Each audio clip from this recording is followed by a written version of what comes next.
पुढे टॉप 9 महत्त्वाच्या बातम्या। निवडणूक आयोगाकडून 9 राज्य आणि 3 केंद्रशासित प्रदेशांच्या एकत्र मतदार यादीमध्ये 10% कपात। मतदार यादीतून 5,18,00,000हून अधिक नावं वगळली। राज्यातल्या दिव्यांग बांधवांसाठी राज्य सरकारचा मोठा दिलासा। 2016च्या केंद्र सरकारच्या अधिनियमानुसार आता निर्धारित सर्व 21 प्रवर्गातील दिव्यांगांना शासकीय योजनेचा लाभ मिळेल।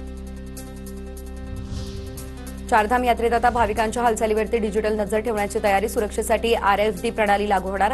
राष्ट्रीय आपत्कालीन व्यवस्थापन प्राधिकरणानं महत्त्वाचा सल्ला दिला। राज्यातील मोकळ्या जागा आणि सार्वजनिक मैदानांवरती पंचतारांकित हॉटेलला परवानगी। नगरविकास विभागाचा महत्त्वाचा निर्णय। या निर्णयामुळे काही सामाजिक संस्था आणि पर्यावरण प्रेमींमध्ये नाराजीचा सूर। स्कूल बसचं भाडं प्रादेशिक परिवहन प्राधिकरण ठरवणार। आता वार्षिक नव्हे तर मासिक भाडं भरावं लागेल।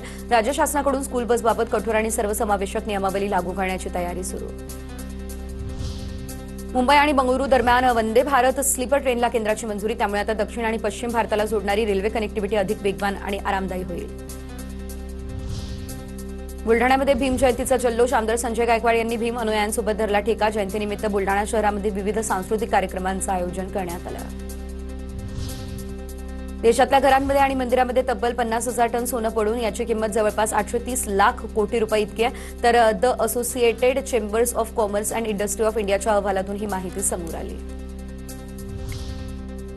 सिम कार्ड हॅक करून बँक लुटल्यास खातेदार जबाबदार नाही। हायकोर्टाचा HDFC बँकेला 38 लाखांचा दणका। सायबर चोरीचा बळी पडलेल्या पीडित खातेदाराला 38.4 लाख रुपये व्याजासह परत करण्याचे आदेश दिले।